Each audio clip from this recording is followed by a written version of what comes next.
What's up, y'all? What's going down? I'm Good Jared. people. I'm Josh. By the Good way. to be here, brother. Thank you, man. And WrestleMania did take that much out of us. Yeah, seriously, man. God. Oh, God. For real, we decided to take a vacation to equal the runtime. Had to wait till Easter to come back. Yeah, that's awesome, man. It's our resurrection program. Had been 3 days, can't come back. That's, man, I love that joke. Man. Not a whole lot's gone down since the last one. Yeah, man. Darn, it did seem like there was something, and I don't remember it for nothing, man. So it must not have been that big of a thing. Either that or my memory just stinks. The Superstar Shakeup. There we go. Is everybody freaking out over the Viking experience and yeah, to the point they changed it already. Palpatine laughing at the end. All the stuff that's gone on since the last time. Jesus, yeah, we can talk about Lord. Star Wars if you want to. We might need to get it in now because I'm out. I couldn't care less. That was probably some of the biggest news. That I still haven't watched the trailer. I watched a review of it, which makes me feel like I saw even more of it. Yeah. But it's just one of those kind of deals where it's like, whatever. We talked about it after episode. Well, when I heard the title, I was like, surely this is some type of joke. This is just the title alone. I was like, this is awful. That was it for me. As soon as I heard the title, I was like, well, I'm out. Because if you've watched the show for a long time, or if you want to dig through the old episodes, man, we did not watch episode 8 together, so we each do a review of it. When it come time for me to review episode 8, I talked about all the things that I liked about it, because I really did like a lot of things about it. There's a lot of crap in it, too. But overall, the thing that I like the most about it is opening up the Force and taking the Sacred Calf moniker, or status, off the name Skywalker. It's no longer the exclusive property of the Skywalker bloodline. And boy, we're going right in the face of that, so I could not care less, because I know everyone's going to tell me what happens anyway. But my frustration is this. I will say it to you. We haven't discussed this already, so this is first time out. Feels like there was a lot in 8 that JJ had set up that was they tried to steer away from, and he's got the reins back. No. It's more of that stuff, man, where people have been griping about Rian Johnson hijacking the series and going in his own direction. And I'm sorry, y'all. This is my apologies to Jim Cornette, too, for the Montreal Screwdriver. Call me whatever dirty name you want to, Jim. It was a work. But anyway, the thing is about Rian Johnson. You are never going to convince me that Disney, LLC, or whatever gigantic corporation with their biggest moneymaker, including the Avengers, just walked out and said, do whatever you want to. I don't buy it. I'm never going to believe that for nothing. Now, getting scapegoated for it was a really very convenient thing for you guys, but my deal with the rise of Skywalker is, again, I'm tired of the royal family. I'm tired of the aristocracy. I'm sick of it. Come back to me whenever we're actually doing stories that, for the love of Christ, don't tie back into 1 through 9. Keep it, do your own thing, that's all good, but for the love of crap. I mean, even with the Han Solo, like, let's jam the prequels in there, and it's like, whatever, man. But my deal with the Rise of Skywalker is this. People are like, who didn't know Luke was coming back? It's Force Ghost Luke, and also it's the first thing in the preview is his voice. Yeah. Oh man, Princess Leia. Yeah, they didn't kill her. They're going to bring her back. She's involved too. But the Rise of Skywalker, I can damn near assure you, is going to be Force Ghost Hayden Christensen hanging out with Force Ghost Mark Hamill, and there's your Rise of Skywalker. Is Darth Vader gets to come back and save the day, because if we learned anything from Rogue One, sorry guys, I got to turn my darn alarm off. If we learned anything from Rogue One, it's that you can have as many girl superheroes as you want in Star Wars, as long as you put Darth Vader's gymnastics routine in it, because no one talks junk about Jen Erso. So now we're going to bring Darth in to save Rey as well. So have fun with that, y'all. I'm oot. Oot. I've heard about it, and, Sorry, it's finally done.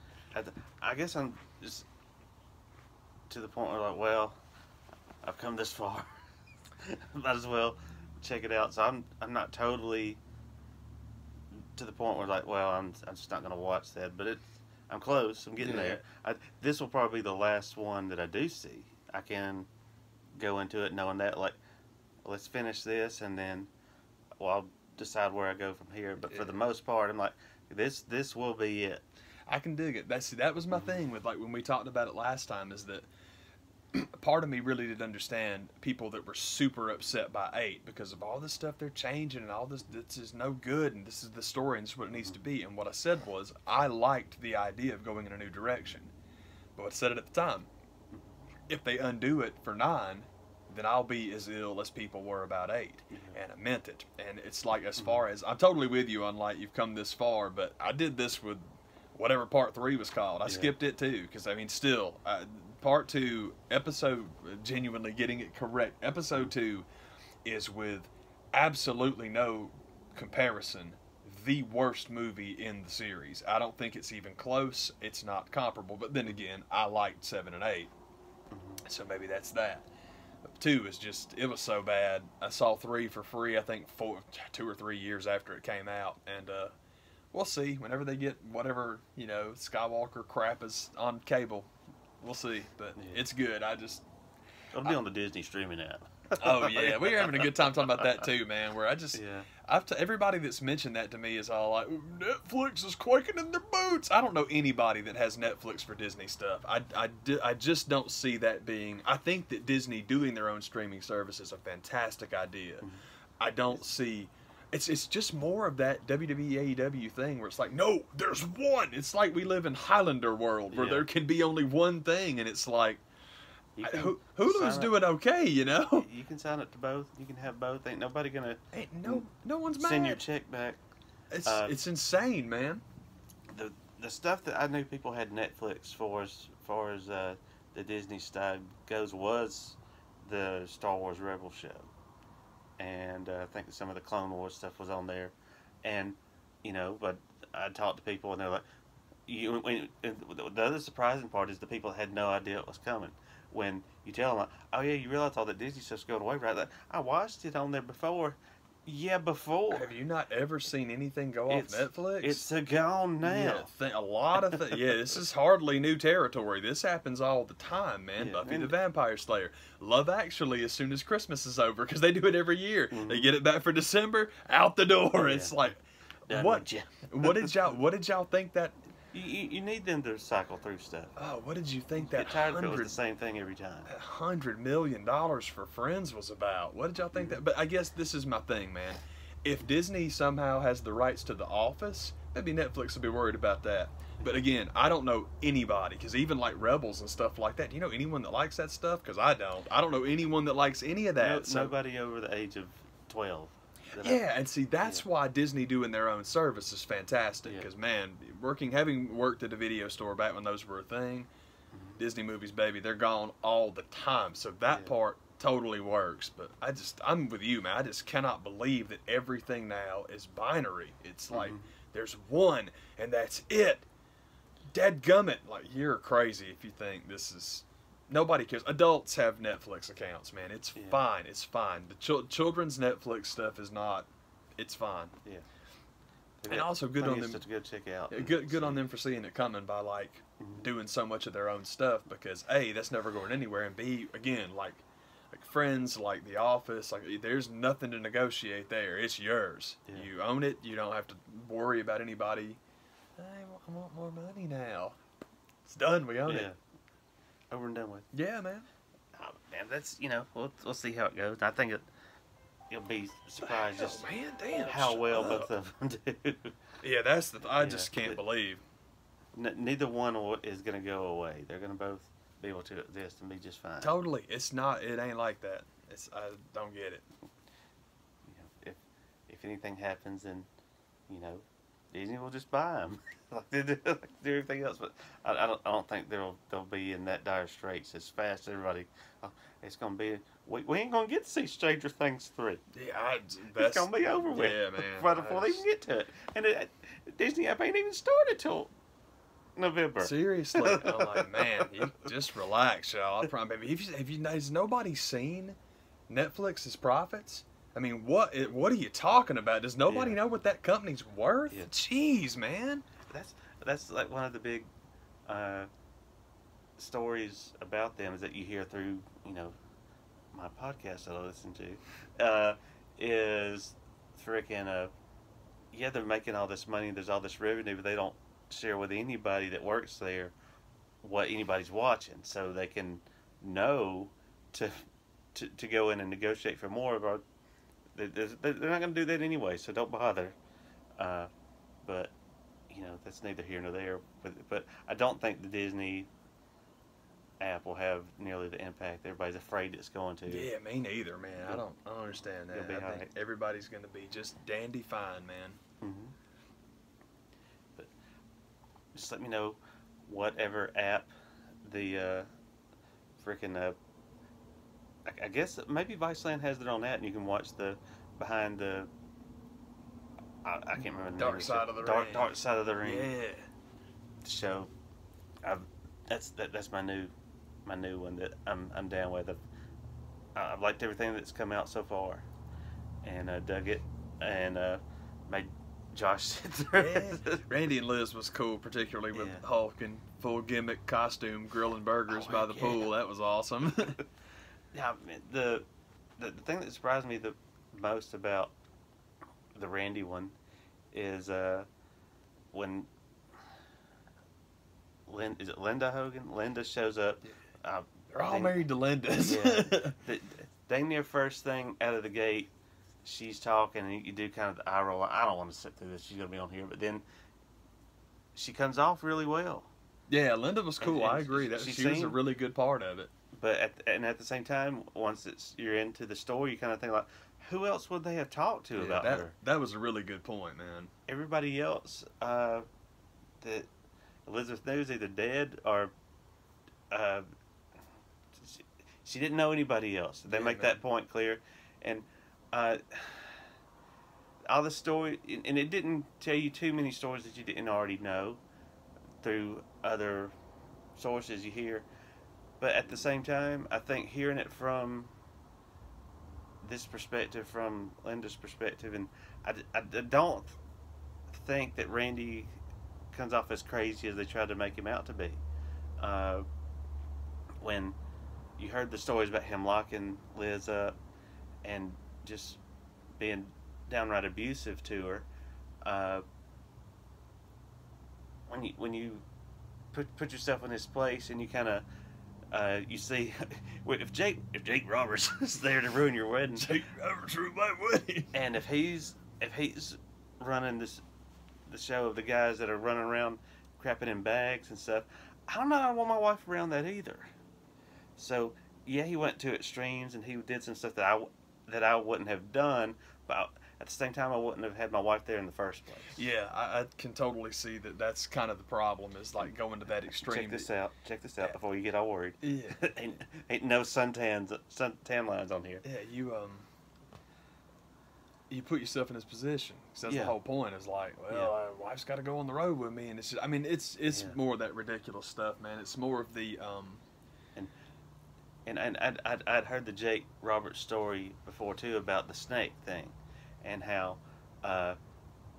when you hear him telling the story, Randy was just freaking crazy. He came in there and he had me bite myself with the snake. Like, wouldn't you have? This thing was a cobra, and I'm just gonna trust you.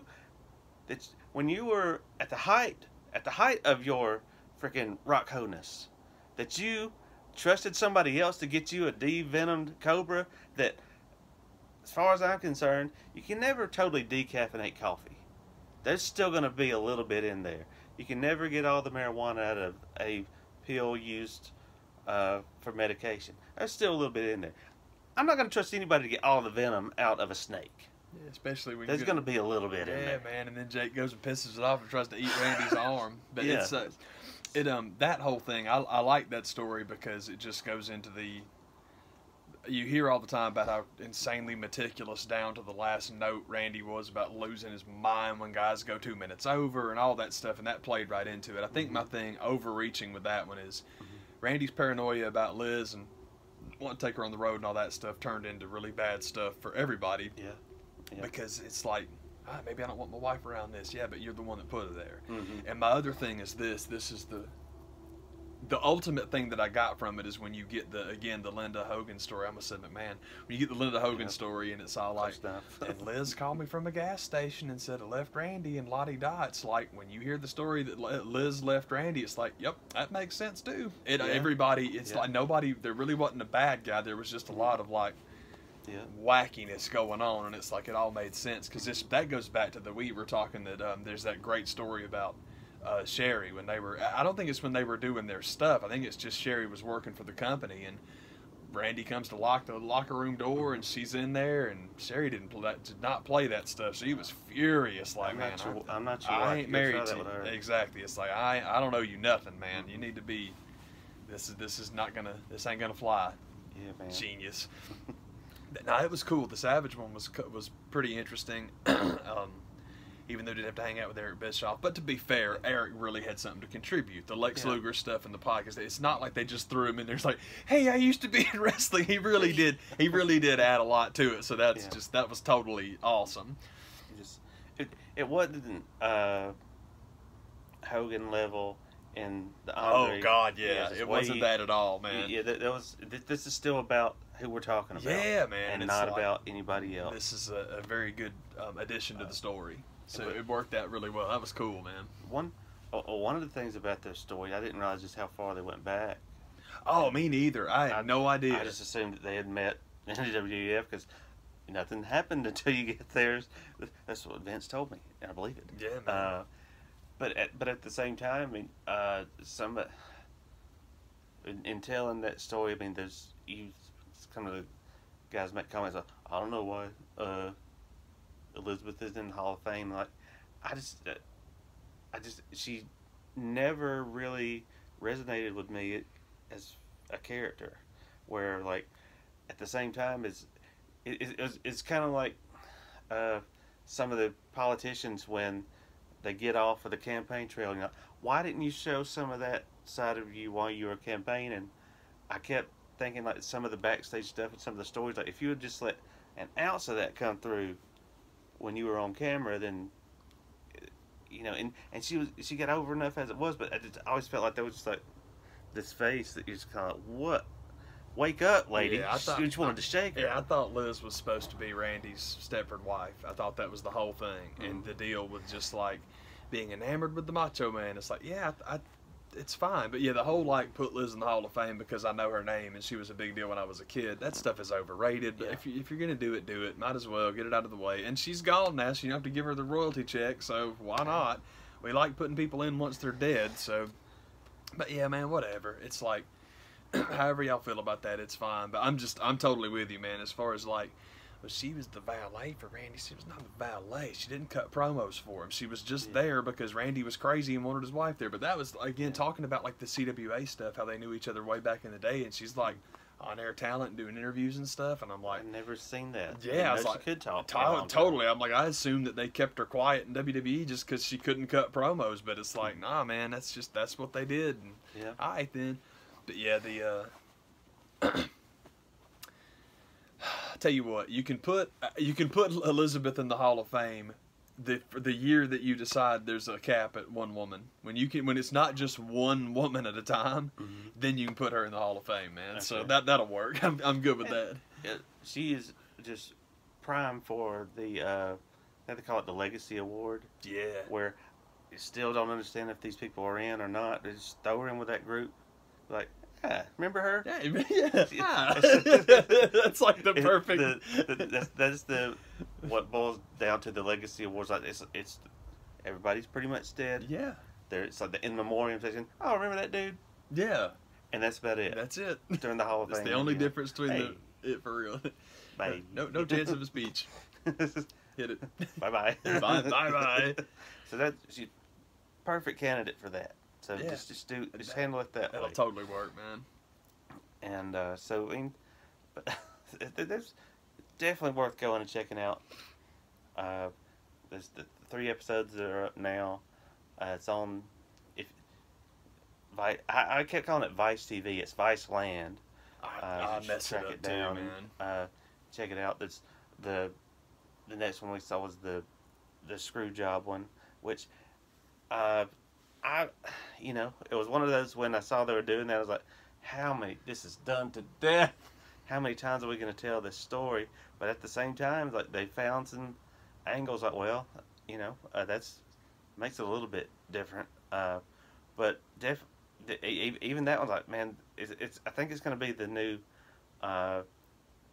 behind the music from VH1. Like, no matter what story they want to tell, like, I've got to check it out. Yeah, check it out. Yeah, man. Got to see who's going to show up and act crazy. Yeah, man.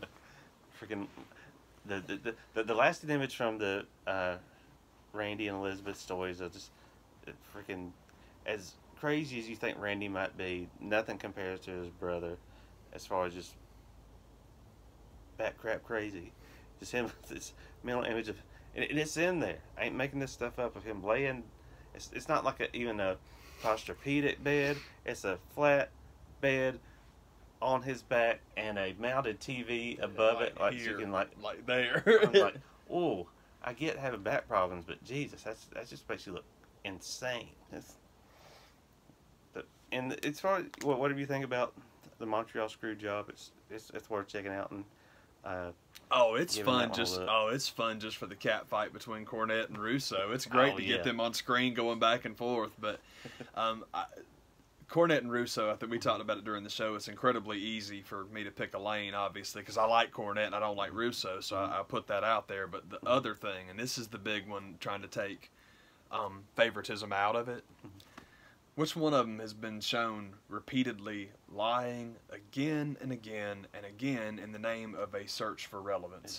Get myself on my TV. That'd be Vince Russo. Vince Russo lies about everything all the time, so it's like, okay.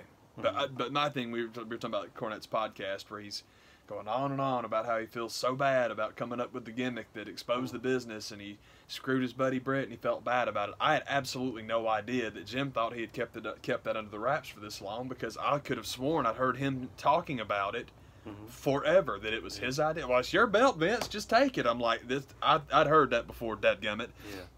But my other thing that, well, there was something else, I don't remember what it was, and it wasn't important anyway, man. But it's totally cool. It's quite fun.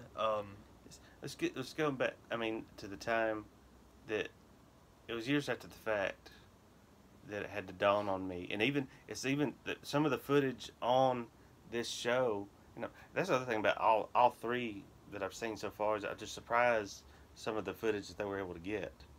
Not only is Vince in a bikini photo floating around, it came from that, but just the going back to the time when the screw job happened, and a few years after it, the Hitman Hart Wrestling with Shadows documentary comes out, and a lot of the footage in this episode comes from that. Yeah. And just even still, like years later, watching it, you're kind of like, wait a minute, you mean to tell me that they just had the foresight to follow him around with the documentary crew, and this wasn't fake?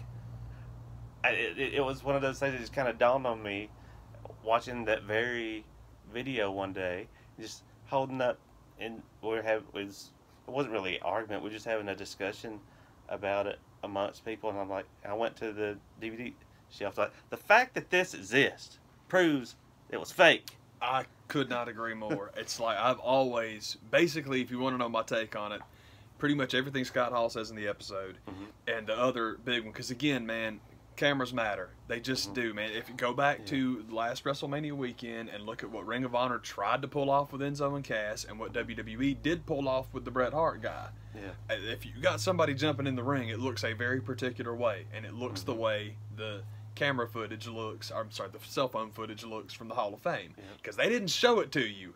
And don't get me wrong, Ring of Honor did good on that regard too, but no security, nobody jumping in, nobody helping out, and also apparently that's a point of contention now between Ring of Honor and New Japan, is that New Japan's trying to work their angle with Yano stealing the belts while these idiots jump out of the ring, so nobody saw that, and they're apparently miffed about it, and that's the last thing Ring of Honor needs to do is burn that bridge, because AEW and New Japan doing work together is the ultimate goal for AEW in the short term, at least. So man, don't make that any easier for them. Yeah, it just seems to be foreseen to be going down regardless. Yeah, exactly. I totally agree that it seems like that's where it's going to go. But man, you making that decision easy by doing this knucklehead stuff. And it may be even edited down even more than what he was at the broadcast of the Hall of Fame. When I saw it, you would back it up and like, did I just see this? But it's probably completely as good as it was edited out on the fly. It's probably completely gone by now.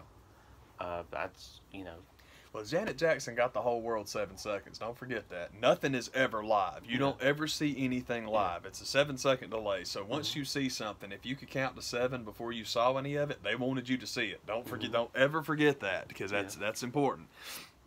But the that's a good idea for anybody that's having a live broadcast to do that. But I didn't know with it going out on the network if they are subject to FCC regulations like that, or if they just kind of do it just because it's good practice. Yeah, if you're gonna have to do it live, let's keep that going. Yeah, I don't know if it's FCC so much as it's just SOP, man. It's just the way people go about it. But like we've talked about, man, with like the tight shot on Vince after he got spit on, and my ultimate thing, and Brett even kind of addressed it, but man, I wanted to kill him. I was so mad I wanted to hit him right there. Bullshit. You would have. If Bret Hart's this super badass like everyone told me he was, let me tell you something, man. First of all, I saw the thing, they reached back and they grabbed Shawn's foot to reverse the hold, and all of that happens too smoothly. Every bit of it does. And my main thing is, and he kind of gets into this a little bit too, and I understand where he's going with it's a different place, but Shawn Michaels ain't that good of an actor. He's just not. So it's like, I don't believe it for nothing, primarily because nobody out there is. If you are double crossing somebody, you're not going to go stand outside them 4 feet from them in the ring.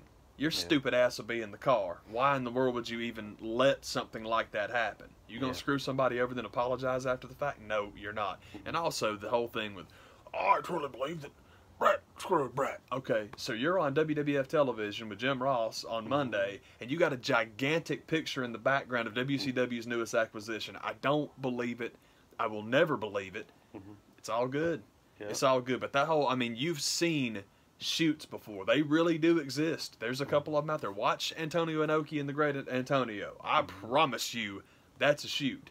If you watch it and it's in any way entertaining, or the shot is even moderately framed up, it was supposed to be that way. I promise you. Even with Bret trashing the tables and all that stuff. But the fact he didn't jump out of the ring and stomp Vince McMahon to death in real time, if you're dumb enough to be down there on a guy you just double-crossed, I think that if you're dumb enough to be out there, and you're lucky enough that he's dumb enough to not whip the shit out of you right then, I don't understand.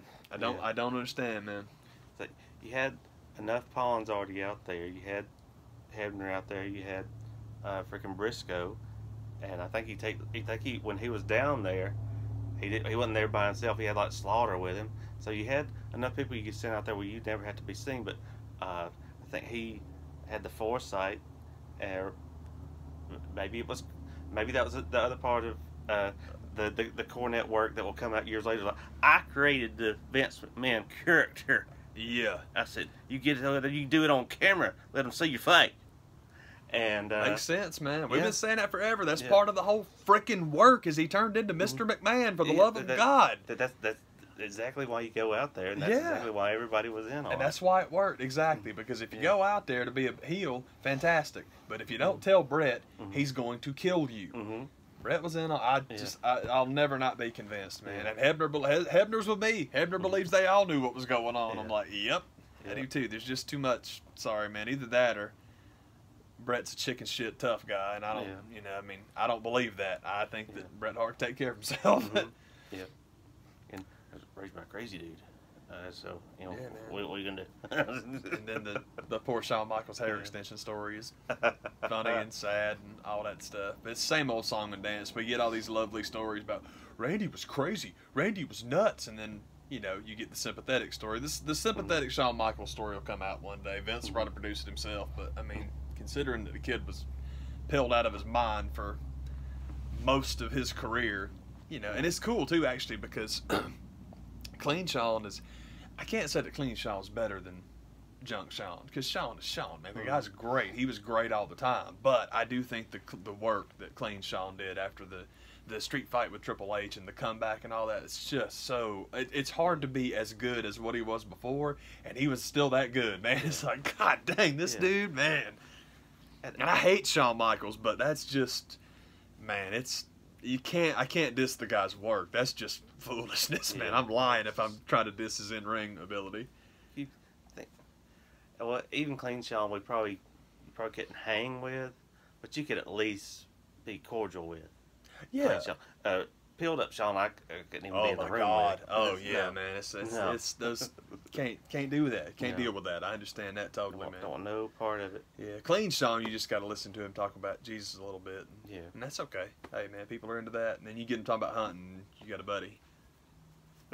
I can't do the Rob Van Dam. I wish we had the picture too, man. Hey, you were really good out there.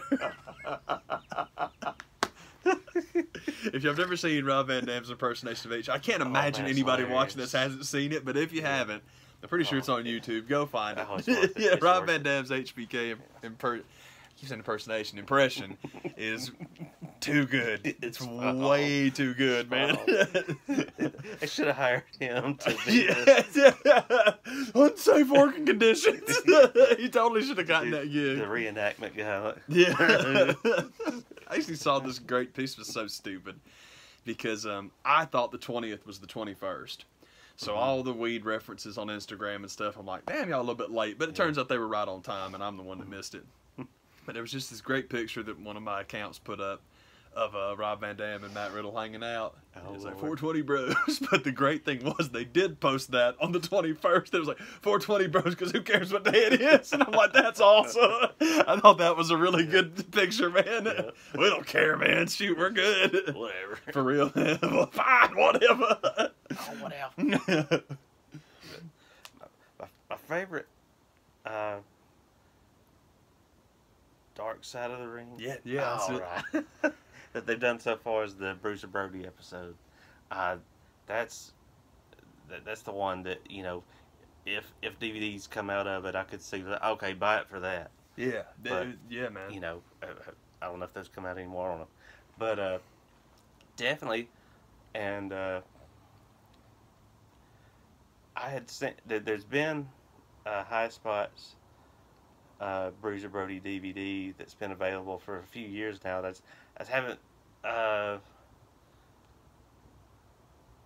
haven't got around to watching, haven't got around to buying. It's just one of those kind of deals. I don't think I need to have this one forever. I can dig it. You know. Yeah, man. And you know, how much of it's kind of how I felt about there's the other company that did the Von Erich's World Class documentary a few years back that people compare to the World Class DVD that came out, the WWE, and I'm just like, after a while, man, it just gets such a downer. It's like, man, just give me a short, quick one with some good perspective. And one of the things I like the most about the first two episodes we were talking about that I forgot to mention is Dutch Mantell does the narration of the story. And he doesn't do the narration for the Brody because he's a character in it. He's too prominent, yeah. And they give that job to Mick Foley. But Dutch is still very much there and interviewed and hanging out with everybody. Yeah, the main characters in the Brody one, Dutch is definitely one of them. It's cool. It's very, very cool to get to hang out with Dutch. Yeah. And be Dutch, and I'd say Tony Atlas and Abby's in there a bit, but Dutch and Tony are the ones that you really get to hang out with. Yeah. And Abby comes in at the end. He's important at the end. Yeah. And he's living here in Atlanta. I mean, Abdullah's kind of been around for a minute, so it was cool. It was cool to check in and, you know, some of the stuff, you know, that comes out of Puerto Rico. I'm just like, Jesus Christ, y'all. I mean, I just can't.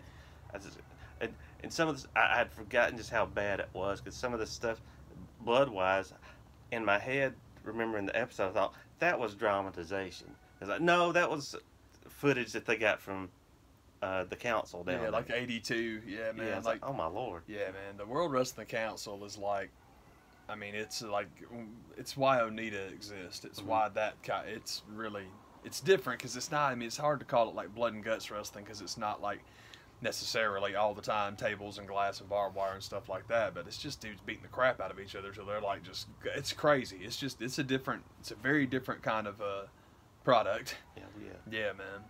And I just there's a really cool part of the story where you have Bruiser who's doing his interview and he's giving his actual name, and it's a friend of his that, as far as I know, you can track it down. You can watch it on YouTube. You can see the uncut footage of it where there's a friend of his who's learning to work the equipment, wanting to practice interviews, and he's kind of, and that part of that footage is in the story too, where he's kind of, I think I said too much. Yeah, man. That stuff, man. Breaking kayfabe back in the day was a big deal, so it's neat to be able, like I said, in real time to physically see that happen, and also it's awesome that footage has stayed buried for so darn long. It's just good. Just the good on you, man, for like hanging out with your bud and shooting that stuff, and he did you a solid, and by God, you did one too, and good for both of y'all, man. That was awesome. And this in every documentary, whether it's these episodes or whatever documentary you want to name, it's still that part of me that kind of thinks, okay, this is the part of the movie part. This is the part that's a little bit set up. When I had never seen his son before. And so I hadn't either. Bruiser's son and his mom go. Not only did they go to a storage unit somewhere in Texas, they're uncovering all this stuff like a Pawn Stars or like a American Pickers type show. We're like, okay, this seems a little bit set up. It's like they've got it there. And this stuff is like in pristine condition. Like, this has been in the storage unit, and I'm like watching it though, because I had some stuff in the storage unit one time too. And I'm like, man, those jokers flood. When it rains, it might as well be out in the rain, because I went to get some stuff out of one time. I'm like, what the heck happened in here? I mean, it was like almost ruined. But yeah, I was watching it, and they're uncovering like little baby Brody jerseys and all the magazines. Just happened to have his calendar book from the week that it went down, like right here on top. And I'm like, okay, this is a little bit of work, brother. I don't know about that, dude. But I don't care. I still dug the story, and I still loved it. And editing that stuff, I can get over that. Yeah, editing doesn't bother me. It's like not having to see Freddie Mercury do cocaine off of like homosexual Puerto Rican prostitutes' butt cracks to enjoy the Queen movie. It's fine, man. Yeah. There's license. It's all good. I started to, when I was watching it the first time, I was just thinking, surely they don't just have that stuff out there. Then I started getting almost mad about it, where I'm like, having my Indiana Jones, it belongs in a museum. It belongs in a museum. You ruined it, damn it. And they're finding like, his old like Ribera jackets and stuff, like, it belongs in a museum. Yeah, man. It was cool. The Brody one was cool. I thought they did a lot more in the limited exposure I've had to the story. They did a whole lot more to, you don't want to say it because people get so mad, but Invader or whatever he was called. Told you a lot more about that guy. Yeah. But also, I thought I had never heard the story that Brody was trying to buy into the territory. Because, boy, let me tell you, when you start getting criminal activity, like real, genuine, hardcore criminal activity, forget that it's the wrestling business for a moment and just focus on the word business. Because it's just, I'd never heard that part of the story before. And it's like, well, they just killed Bruce Brody because he beat that guy up. And it's like, that's not the story, that's not what they told at all, man. Yeah. And it's the same thing with Abby at the end about how I had 5% of the territory. What are they going to tell me? And it's all like, see, y'all, they're trying to tell you something here, man. Yeah. But I just thought it was really good. It was quite interesting, man. And also, it's just good to see something about Brody the guy, because there is so much bullcrap folklore about he's the toughest man ever lived. Oh my God, he Brody, oh man, Brody. And it's because he got killed, and that's why people are all like over the moon and they love him. He's basically, God, I can't think of a good example right now, man. But Owen Hart has the same thing. And people make good points about that now, about how, man, I can't believe Becky talked about Alexa's injury. What's wrong with her? And it's like, Owen 316, man. Made a t-shirt out of it, man. It's like, y'all, these things happen. Yeah. This stuff happens, man. It is what it is. Yeah. Being being around in 98, 99, that dude was hardly as thought of as affectionately as he is now. Oh, seriously, man. No, nowhere even close. Nah, the thing with Owen is before the accident and before Foley's book, Mm-hmm. two totally different things, man. Yeah. And it's like, I don't know, man. It's just that stuff gets a little bit old. So it was very, very cool to have it not be that and to be like, this is the story as we know it, and like, it's interesting, man. And also with it being, it just seems like it's not justification, but the story they tell gives motive as to why it happened. Oh, yeah. But beforehand, he just walked in and some guy just stabbed him. Yeah, man. The same story that they told everybody at the arena, Yeah. they told us. I'm like, well, I guess that's what happened. Yeah, some crazy fan attacked him. Yeah, man. It's And, like, Tony Atlas is sitting there like, what are y'all talking about? You know, so it's like, I seen this, I seen it. And, you know, it's really kind of puts in perspective, you know, hearing his side of the story. It's like, well, you know, I couldn't imagine being in a foreign country and seeing that happen and basically somebody bringing you your bag and being told, don't go back to your hotel. I would think, well, it's just a matter of time before I'm next. So, just, you know, it's crazy, some of the stuff that came out, and I feel like it's, you know, definitely worth checking that one out. yeah, man. On the list. It was I'll good. save that one for last. I think that one's the best that's come out so far. Yeah, I would agree with that, man. Mm-hmm. Get Montreal out of the way first, then do Randy and Liz, and then do Brody. All right. Yeah, man. That would be my playlist. Yeah. That'd be my Spotify of the Dark Side of the Ring. But I don't know what else I'd want them to do. I wish that we could. I hope that it kind of spirals away from Dark Side and we can just get like profiles on guys. Don't get me wrong. I understand you have to start with tragedies because that's what people know. Yeah.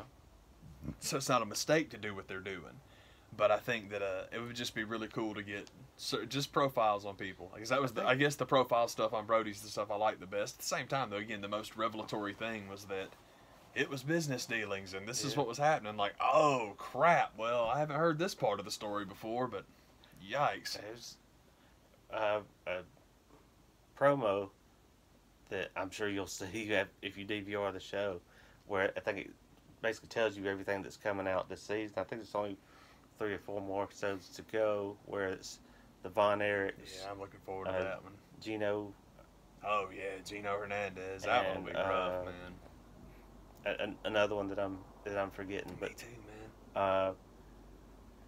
I heard, at least it's because the director of the series has been on several podcasts promoting it, and there was the Dino Bravo story almost made it.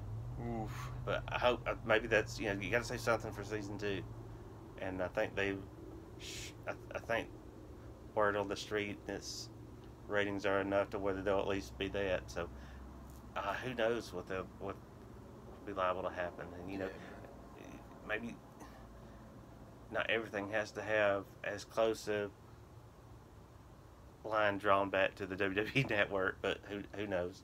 That might be part of what Viceland requires. Like, well, we need people to know who these people are. Yeah, it could be. I thought that was what made the Brody one so good, is that you are not relying on Vince for nothing, because he ain't got no footage of him. He never worked there. So it's like you get the WWC stuff, you get the All Japan stuff. It's like, sweet, this is cool, man. Yeah. So it helps. Yeah. But that's you know, it's just no telling what's liable to come out. So I think it'll be worth looking in on. Yeah, man, I gotta check out that Von Erich one, man. I was a huge fan when I was a kid. I liked the Von Erichs. I'm with you on Heroes of World Class. I thought Heroes of World Class was incredibly overrated. It's overlong, and it's just the Vince one was good. We both really liked the Vince WCCW one. Because that was my thing when they used to do those, man. I was all about when Vince would put out any documentary about any territory that wasn't him, because you get the matches. So I got the AWA one, and I got the World Class, and that might be Mid-South. I did Mid-South too, because WCW doesn't count. That's you know, they didn't, not stuff I wanted anyway. The big improvement The only thing, I guess what I'm trying to say is the only thing that would have made the WWE World Class video better is it seems like there was a lot less Gary Hart stuff in it, and I think he had passed at the time that theirs had come out, but it seems like they could have had a little bit more about him, and then that's where the other one gets an advantage is they actually had interview footage with him, but at the same time it gets to the point it's redundant. It feels like we've heard this told several different ways. Yeah, man. So as good as it is, it's not one of those like, oh, you're gonna want to watch this one again. I mean, once and you're done. Yeah. With that one, so, but it's worth giving a look at. Yeah. Unless you dig old Texas matches, then buy the Son of a Gun because the matches are awesome. You can watch those every day till forever because that junk is awesome. And you also got footage of Terry Gordy living in the van down by the river. That's the greatest. Yeah. Gordy's the best. Yeah. I mean, but so that's pretty much my jammy jam for this week. I can dig it, man. I honest to God don't remember anything I was going to talk about because it doesn't matter because we're talking wrestling and wrestling is what we do. Oh shoot, what was good this week? I mean, not really anything about people coming and people going because all that's fake. Except Phil. Phil's back. Yeah, we can talk about Phil being back. Thank God. Yeah, we were discussing that. I think that it's mean, but I don't give a darn. I'm pretty sure I've said it on here before, but the people that are still holding on to this, it's not really him. It doesn't look like him. It doesn't move like him. It doesn't do the GTS like him. First of all, Silas Young told you it was him. Mm-hmm. Secondly, CM Punk told you it was him. And third, him throwing a janky-looking GTS does not disqualify him from being CM Punk whatsoever, because his GTS has always looked like crap. So, what are you talking about? That's the best evidence you can get. Mm-hmm. I think the big conversation, obviously, clearly, is when's he coming back to WWE? And the people that I talk to online are like, I bet you think he's going to AEW, don't you? And I'm like, I don't give a damn where he goes, because I said at the time, and I meant it, that I thought All In was the last time you could bring him back in a way that would make sense. Mm-hmm. So if you want to bring him back, great. But as far as what company he goes to, who cares? Yeah. Well, if he goes back, he'd go back to WWE.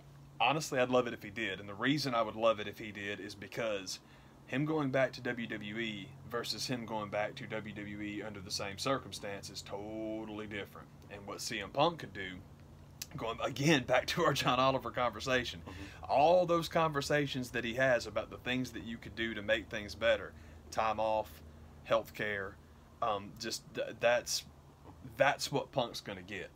Yeah.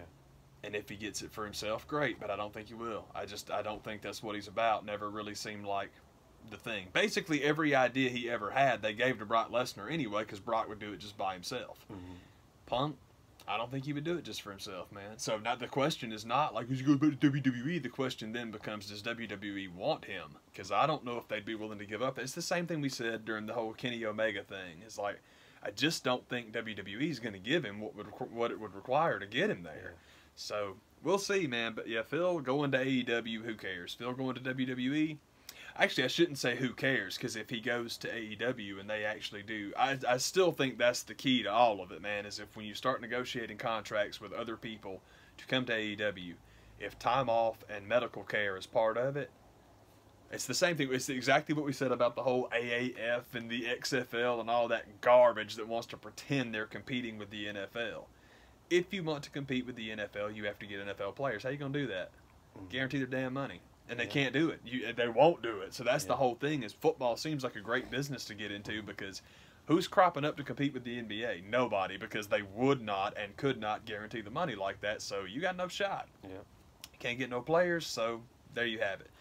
Same thing. That's a fascinating thing about wrestling, man, is that, and I know people that don't like the guy don't want to pretend that he's not the guy to make it happen, but he actually is. That name, the name recognition, we, for the love of God, know that anyone that's ever set foot in the UFC can get you some attention in WWE. Doesn't matter how bad they did, he was there. But the wrestling thing, We'll see. That's the part. That's the part I think is exciting about it. The in-ring stuff again would have been cool in Chicago, but you're not doing that, so it's a long time ago. But I will say this: if he wants to get in if they want to come back, CM Punk to WWE and changing contracts there would be great.